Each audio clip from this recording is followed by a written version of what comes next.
Okay. All right. So should I do an introduction? We're on Job 24. All right. That's what we gotta say. Job 24. Here we go. Why doesn't the Almighty? Oh, for anyone listening, I'm reading from the NLT New Living Translation Study Bible. Okay. So why doesn't the Almighty bring the wicked into judgment? Why must the unrighteous wait for him? Oh, my bad. Why must the righteous wait for him in vain? Evil people steal land by moving the boundary markers. They steal livestock and put them in their own pastures. They take the orphan's donkey and demand the widow's ox as security for a loan. The poor are pushed off the path. The needy must hide together for safety. Like wild donkeys in the wilderness, the poor must spend all their time looking for food, searching even in the desert for food for their children. They harvest a field they do not own, and they glean in the vineyards of the wicked.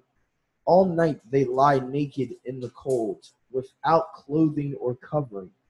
They are soaked by mountain showers, and they huddle against the rocks for want of a home. The wicked snatch a widow's child for her breast, taking the baby as security for a loan. Verse 10, the poor must go about naked, without any clothing. They harvest food for others while they themselves are starving. They press out olive oil without being allowed to taste it, and they tread in the winepress as they suffer from thirst. The groans of the dying rise from the city, and wounded cry for help. Yet Yahuwah ignores their moaning. Wicked people rebel against the light.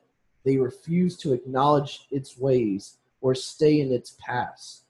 The murderer rises in the early dawn to kill the poor and needy. At night he is a thief. The adulterer waits for the twilight, saying, "No one will see me then." He hides his face so no one will know him. Thieves break into houses at night and sleep in the daytime. They are not acquainted with the light. The black night is their morning. They ally themselves with the terrors of the darkness, but they disappear like foam down a river. Everything they own is cursed, and they are afraid to enter their own vineyards. The grave consumes transgressors, just as drought and heat consume snow. Their own mothers will forget them. Maggots will find them sweet to eat. No one will remember them. Wicked people are broken like a tree in the storm. They cheat the woman who has no son to help her. They refuse to help the needy widow. Yahuwah in his power drags away the rich. They may rise high, but they have no assurance of life. They may be allowed to live in security, but Yahuwah is always watching them. And though they are great now, in a moment they will be gone like all others, cut off like heads of grain. Can anyone claim otherwise? Who can prove me wrong? That's the end of chapter 24. So,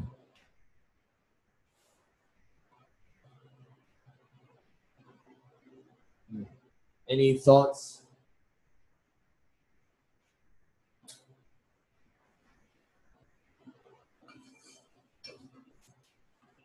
Just from the looks of it, should have mentioned this before. It looks like this is Job still talking, continuing from the previous chapter. Um,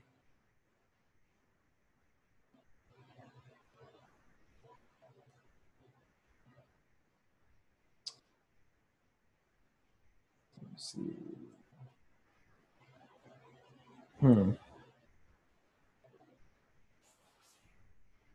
It's talking about the wicked.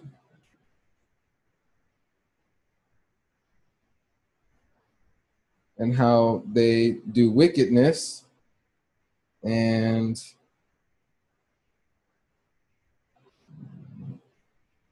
But having known their works, he delivered them into darkness, and in the night one will be as a thief. And the eye of the adulterer has watched for the darkness, saying, I shall not perceive me. And he puts a covering on his face. So it sounds like the wicked people are, again, reaping what they sow. They do wickedness and they aren't able to see light, truth. So they keep living in darkness. Verse 19, let them be withered upon the earth, for they have plundered the sheaves of the fatherless. So they take advantage of orphans, those who don't have fathers. A lot of wicked stuff here. So Job is giving props, giving glory, giving honor to the Creator in the midst of his chaotic situation, everything being ripped from his life, and he still seems to show respect and faith for the Father. 21, for he has not treated the barren woman well. So still talking about what the wicked do. And has had no pity on the feeble women. So these men take advantage of weak women. When he has fallen sick, let him not hope to recover, but let him perish by disease. That sounds a little different than what we hear about, right? Bless those who curse us. Pray blessings to those who are doing harm to others. So there's probably a time and a place for that. But here's Job, a righteous man, and he's asking that when these wicked people are sick, not to let them recover, but let them perish by disease. That's pretty tough. And we'll see if Yahuwah rebukes him for praying this kind of prayer. If Job is praying this out of anger, out in his flesh, or if he's justified in it. Verse 24, for his exaltation has hurt many, but he has withered as mallows. I'm reading from the LXXE, by the way, the Septuagint. I decided to switch up a little bit. Withered as mallows in the heat, or as an ear of corn falling off of itself from the stalk. But if not, who is he that says, I speak falsely, and will make my words of no account? What do you have for verse 25, Doug? What does it say again? Can anyone claim otherwise? So this verse 25 says, can anyone claim otherwise? Who can prove me wrong? Nice. And what also jumped out at me was verse 19. The grave, or many other Bible translations will say, Sheol consumes transgressors. So it's almost like talking about the bottomless pit, like getting swallowed up. Like sinners getting swallowed up. Verse 19? Yeah. It says, the grave consumes sinners, just as drought and heat consume snow. Yeah. I think that's Masoretic. It's not in the Septuagint. Nice. So yeah, basically the righteous will not stay in the grave. They'll be resurrected to eternal life. While the wicked, I guess, will be consumed with that life, that darkness, that place of being without the Father and out of the light. So Sheol's not a nice place. It's a waiting place. But the righteous will be resurrected to a better life, while the wicked remain in darkness. And they're thrown into the lake of fire. Yeah, they're thrown to the lake of fire. So death and Sheol are thrown into the lake of fire. So yep. Whoever's not resurrected, they're getting thrown into the lake of fire. That's correct. So that's all I got for that chapter. Just a little review. Job was speaking. Again, he's got his buddies, pretty much like indirectly saying Job must have committed some kind of sin. And bad things happen to sinners and good things happen to the righteous. That's what the friends are saying. Again, it's like the prosperity gospel we hear in Christianity. If you just have faith in God, everything's going to go great. Get your blessing, your miracle, and your breakthroughs. And you get that prosperity, right? What's that guy's name? The one that is God of Gold. Eliphaz. His friend Eliphaz, which means my God is gold, from what we looked up. Yeah, he liked prosperity. He liked that money. And if anybody got money, they must be blessed by God. Is this the God in me? It's the God in me. Looking so fresh. Looking so clean. I got my bling bling. Hot mess. That's what it is. All right, let's go to chapter 25. Chapter 25. Just because somebody's going through a struggle don't mean they're not righteous. In fact, it might mean the complete opposite. This is a short one. I'll do 25. You want to do 25? It's like 6 verses. So, chapter 25, and mine says, Bildad's third response to Job. Then Bildad the Shuhite replied, Yahuwah is powerful and dreadful. He enforces peace in the heavens. Who is able to count his heavenly army? Doesn't his light shine on all the earth? How can mortal be innocent before Yahuwah? Can anyone born of a woman be pure? Wow. Yahuwah is more glorious than the moon. He shines brighter than the stars. In comparison, people are maggots. We mortals are mere worms. Wow. That's pretty strong. All right, I'm not sure how to take this yet because, again, this is one of Job's buddies. So I'm not sure how to take it. But my verse 6 in the web says, how much less man who is a worm, the son of man who is a worm. So son of man could be mortal man. It could be humans. Son of Adam. Yeah, son of Adam, right?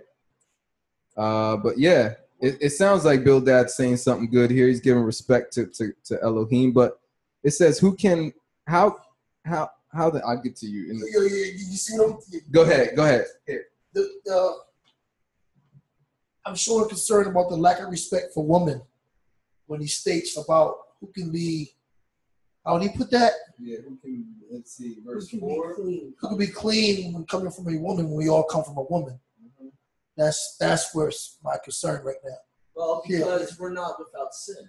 Yeah. That's what he meant. Because For the recording, remember we have it on the mic. Yeah. okay, to answer Dimitri's question, the reason he's not saying out of disrespect for women, because in reality we all are fallen.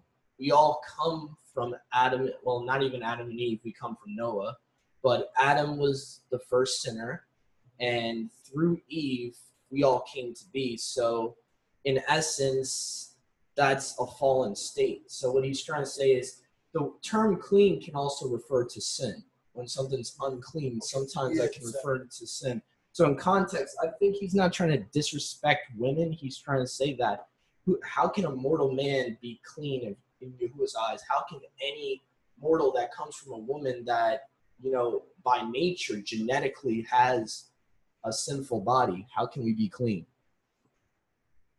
I'm going to go with Dimitri a little bit here. Naturally, we're not born. I'm not going to go there. No, let me take that back. I'm not going to go whether we're born clean or not.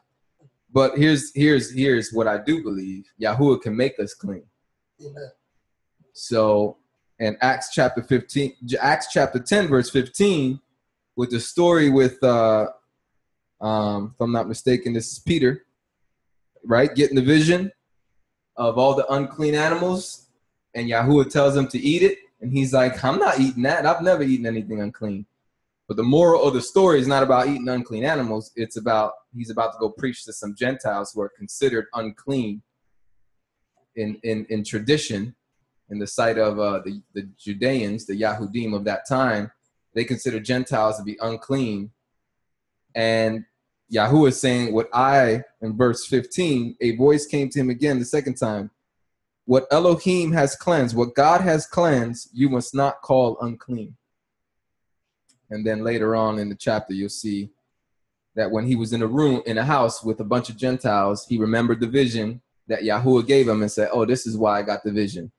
because I'm here to bring the good news, the message of salvation to these Gentiles who, according to my people, my tradition of my people, I shouldn't even be in this house with these people right now. So I don't know, man. This, I got a funny feeling about this this Bildad guy. He says some good stuff here, but men can be made clean. I don't know if I don't know where he's coming from, but we'll see. I'm sure it'll be revealed. Pure? Mine says pure, so that's a little different context. Like, okay. Basically without sin is what he's trying Doug to say. says his says pure.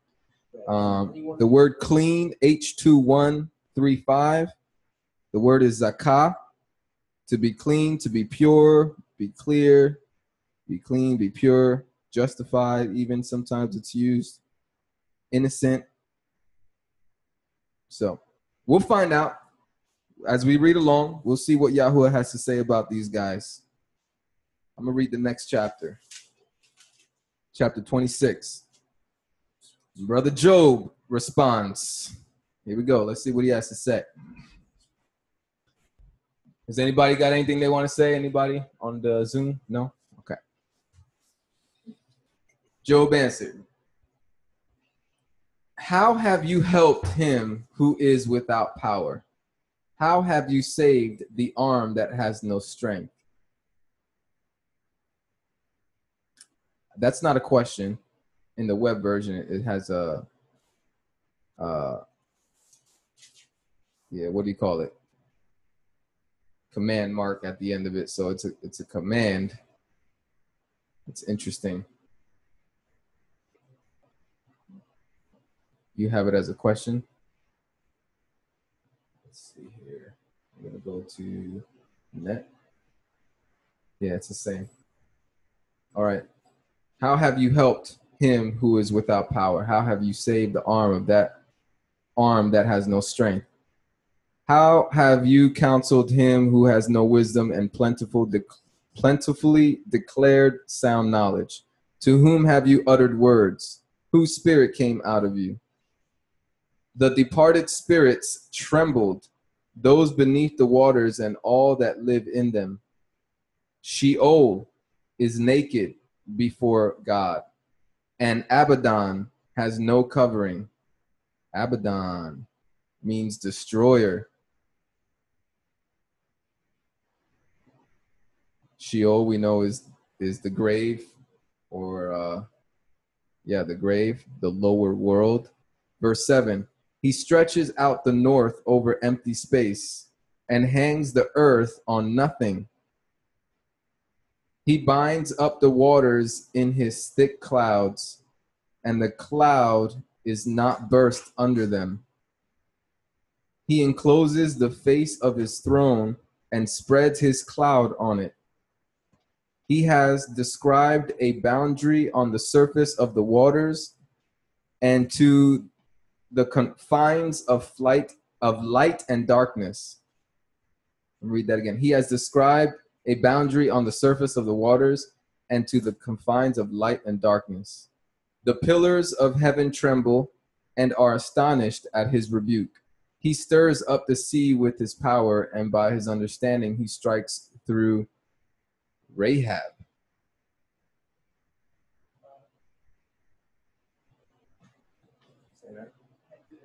Can you do the crowd? I have to do the crowd. Yeah, do the crowd. Do the crowd. Okay. By his spirit the heavens are garnished. His hand has pierced the swift serpent. Behold, these are but the outskirts of his way.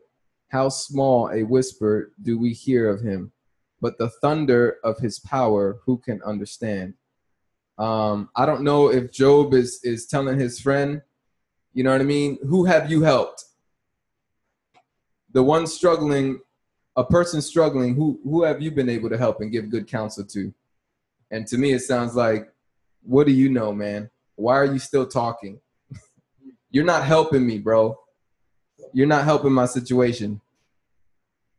I don't know. That's what I was thinking. Ooh, I found something right here in verse 4. My version says, where have you gotten all these wise sayings? Question mark. whose spirit speaks through you? So he's almost like, in the New Testament, test the spirits. He's kind of like, who's speaking through you right now, bud? Like, so he's kind of like, he's kind of questioning him back. He's throwing it back at him, like, who's speaking through you? Yeah, so like the other one's almost like he's saying Job isn't clean. Job, you're not a pure man. You're not clean. That's why this stuff is happening to you. But he's kind of saying nobody's clean, really, which is weird. Yeah. So I don't know. His buddy's not helping Job. Job just got his life stripped from him. Like everything bad happened to him, and these friends of his are coming in with like some truth and some like weird stuff, some kind of like low blows. Yeah, he needs encouragement, not being pushed down more. That right. All right, chapter 27. Moving along. Milo, would you like to read? Moreover, Job continued his parable and said, As El lives, who has taken away my judgment, and El Shaddai, who has vexed my soul? All the while my breath is in me, and the Ruach Eloah is in my nostrils. My lips shall not speak wickedness, nor my tongue utter deceit. Far be it that I should justify you. Till I die, I will not remove my integrity from me. So maybe it's his friends are saying, who can be born of a woman without sin, and they're basically saying, Job, stop sticking by your piety, stop sticking by your righteousness, just admit your sin. I guess that's kind of how I'm reading it. So they think that he's prideful. In verse 6, was that 6? Yeah, verse 6. My righteousness I hold fast and will not let it go. My heart shall not reproach me so long as I live. Let my enemy be as the wicked, and he that rises up against me as the unrighteous. For what is the hope of the hypocrite, though he has gained, when Eloah takes away his soul? Will El hear his cry when trouble comes upon him? Will he delight himself in El Shaddai?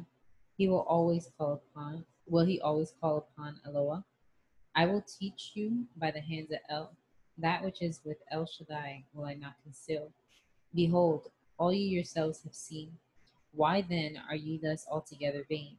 This is the portion of a wicked man with El, and the heritage of oppressors, which they shall receive El Shaddai. If his children be multiplied, it is for the sword, and his offspring shall not be satisfied with bread. You want to say something? Wow, yeah. So if the wicked prosper and multiply their children, it's only for death. That's what he just said. It's only so more of your offspring can die. Like, that's pretty. First of all, Job starts off with defending his faith and his lifestyle, which he's lived an upright life. He's lived righteously, blameless. He had a good reputation. And people, wicked people specifically, take that as being prideful and arrogant. And he thinks he's all that. Sound familiar, guys? Yes. Have any of us experienced that? I think especially those of us who come out of Christianity and try to walk tighter to the commands of the Creator, we're all of a sudden prideful because we're trying to keep too many commands now. That's what we're looked at. And here's Job, who was doing the right thing, and everything's getting ripped from him, which is confusing because he would think that all good things come from Yahuwah, especially for the righteous. And he understands that. He knows that everything happens because Yahuwah is sovereign, and he's explained that already plenty of times throughout the chapter so far. He's like, I don't fully understand what's going on, but I know he's in control, and nothing happens without his permission. And so he's got a lot of faith, and his boys are trying to plant doubt into his mind, and that's what it is. It's what it is, just trying to plant that doubt with a little bit of truth, a lot of truth with a little bit of lie, a little bit of confusion, to plant some doubt. Man, maybe I am wicked. Maybe I did mess up. Maybe I'm not as righteous as I thought I was. Sometimes that's appropriate. If you are being more prideful and thinking you're higher than you really are, then you need to humble yourselves. But there might be a time where the person is literally, he's got the reputation, man. Just give him props for it. Just stop trying to knock him down and make him come down to your level. Some people have worked really hard. Some people have invested a lot of time into being the person that they are. Loving Yahuwah, keeping his commandments, praying, reading, studying. There's people who have invested the time. Show a little respect. You know what I mean? But the friends, I don't know, man. They tripping a little bit. Verse 15. Those that remain of him shall be buried in death, and his widow shall not weep. Though he heap up silver as the dust, and prepare raiment as the clay, he may prepare it, but the just shall put it on, and the innocent shall divide the silver. He built his house as a moth, and as a sukkah that the keeper makes. The rich man shall lie down, but he shall not be gathered. He opens his eyes, and he is not. Terrors take hold on him as waters. A tempest steals him away in the night. The east wind carries him away, and he departs. And as a storm hurls him out of his place. For Elohim shall cast upon him and not spare. He would fain flee out of his hand. Men shall clap their hands at him and shall hiss him out of his place. I have nothing to say. I think that's pretty straightforward about the wicked. All right. Anybody want to share any words before we go to chapter 28? Right at the end, you have like pretty much Job saying the inheritance of the righteous is to get the wealth of the wicked. He's pretty much saying that, you know, once they my version says they go to the grave or they go to death, you know, being rich, but they wake up, they don't have none of their wealth. So it's like the wealth of the wicked is stored up for the righteous. So that's what I got at the end of it. And also, the chapter before that, it seems like Job is talking about Yahuwah crushing Leviathan. Yeah, that was verse 6. I like that a little bit. It's kind of like destroyer. It's a little prelude to the end. It's a little prelude to Yahuwah destroying the serpent. I kind of liked that. Yeah, that was verse 6 of chapter 26. Yep. All right, chapter 28. Who would like to read? Any volunteers on Zoom? Derail. I'll unmute you, brother. There you go. Chapter 28. I'm reading from the ISR. Indeed, there is a mine for silver and a place where gold is refined. Iron is taken from the earth and copper is smelted from ore. And into darkness he has set, and to every limit he is searching, to rocks in deepest darkness. Verse 4. He opens a shaft far away from people. They are forgotten by feet. They hang far away from men. They swing to and fro. Earth, out of which grows food, is turned underneath as by fire. Its stones are the places of sapphires, and it has dust of gold. No bird of prey knows the path, nor has the hawk's eye seen it. The proud beasts have not trodden it, nor has the fierce lion passed over it. He pushes his hands on the flint. He shall overturn the mountains at the roots.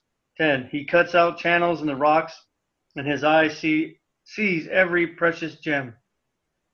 He dams up the sources of the rivers, and he brings to light what is hidden.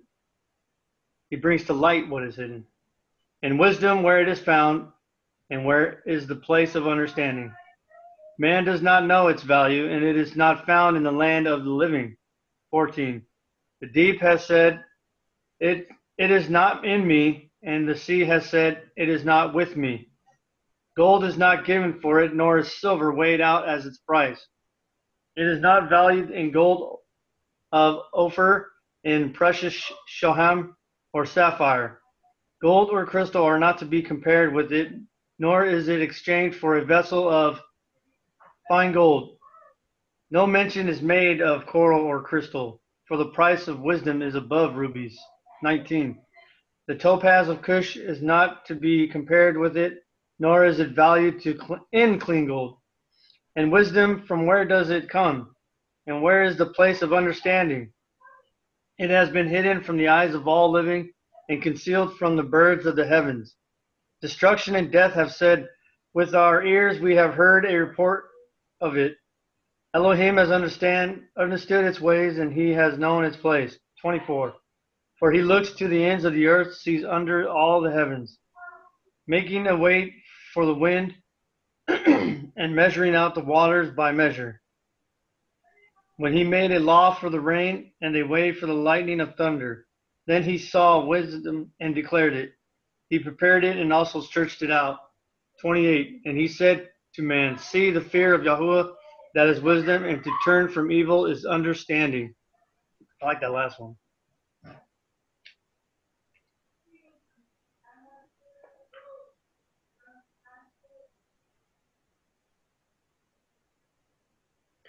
You're mute. Thank you. Yeah, verse 28 is the answer to the question, where can wisdom be found?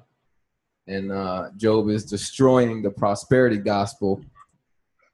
People thinking that it's all about getting money and getting wealth. And Job is saying, no, it's about getting wisdom. Seek first his kingdom and his righteousness, and all other things will be added unto you. And all other things might not be what you expect them to be. They're going to be what the Father wants you to have. All the things that he wants you to have. But most importantly, it's wisdom. So prosperity might come. It definitely might come. If you work hard and you work smart, you definitely be prosperous. But it's the beginning. The fear of Yahuwah is the beginning of wisdom. That's in the book of Proverbs. And Job says, the fear of Yahuwah, that is wisdom. To depart from evil is understanding. To be able to run from sin, turn your back on sin, turn your back on breaking Yahuwah's commandments, whatever that might look like, any practical step that's an attempt to try, you gain understanding by that. There's a supernatural thing that happens. You start getting a download. Boop. And Yahuwah starts giving you wisdom. The more you try to turn away from what's wicked and evil, he starts to download onto you good things. Wisdom, understanding, especially for the things, spiritual things, you know, to be able to see things in the spiritual realm. He made a law for the rain. That's trippy. What was that? It's what? Verse 26, when he made a law for the rain and a way for the lightning of thunder. Some versions says a decree. Yeah, it's a good one. Many laws, right? Yeah, a commandment. He set courses for the stars. You know, you could read that, and I forget where in the Tanakh it talks about that. But he talks about he set, he put stars in their place, and the Book of Enoch talks about their courses. So, yeah, he has a law for everything of his creation, not just us, but the luminaries, the moon, the sun, everything. I think it's Jeremiah chapter 33. He made a covenant with the day and with the night that they will come in their appointed times. So, yep, there's definitely, and none of that's been done away with, right? Just because the Messiah died on the cross, on the stake, doesn't do away with all the previous laws he established. Heaven and earth are still here. Night and day still come in their season. That's actually proof that Israel still is people. He says in the Jeremiah verse, Brother D mentioned, it says, if you can break my covenant with Israel, you would be able to break my covenant with day and night. Yep. Still got day and night. Yep. So I'll look up that verse. Milo just asked me to look up the verse. Yeah, absolutely. Absolutely. If you can, break my covenant with the day and the night, same thing, vice versa, however you say it. If you can break my covenant with the day and the night, then you can break my covenant with the Levites and with David. So very good point. Very good point. But Job is focusing on wisdom. Get wisdom. Get understanding. That's how you live. Live right. Live righteous. Love what is good. Hate what is evil. Don't focus on prosperity. Job 29. Anyone else want to read? Brother Bobby. Sam, you can get the next one.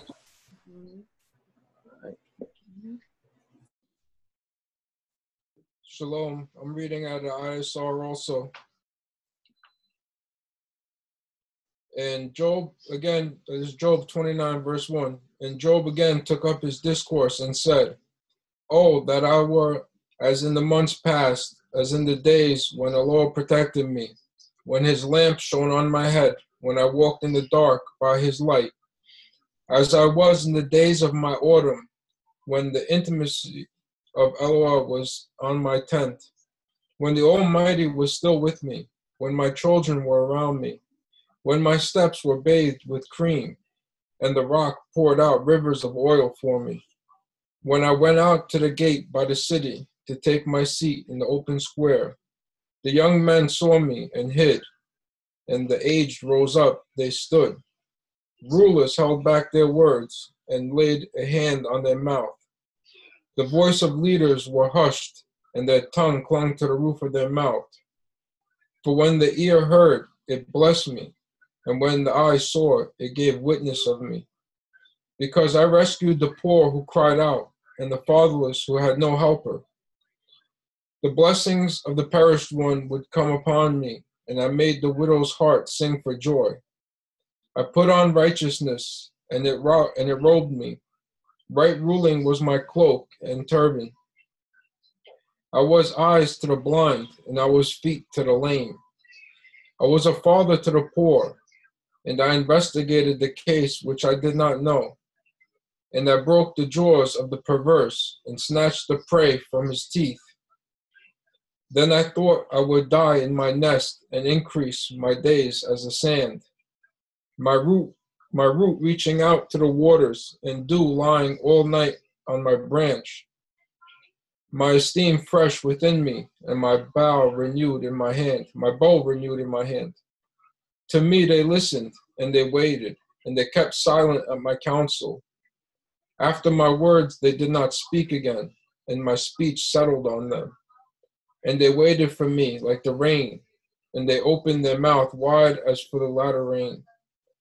I smiled at those who did not believe, and the light of my face they did not dim. I chose the way for them, and sat as chief, and I dwelt like a sovereign in the army, like one who comforts mourners.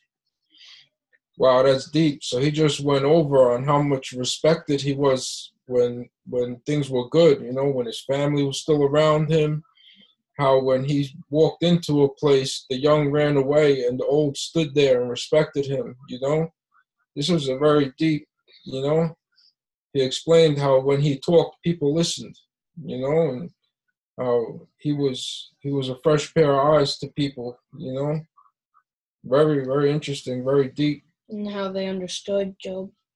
Yeah, and how they understood and they respected. When he talked, people listened. When others were talking and he showed up, they shut up. And they let him speak, and they did not speak after him. Right, and it was people with high positions that respected him. Yeah, hallelujah. He sounded like a street preacher.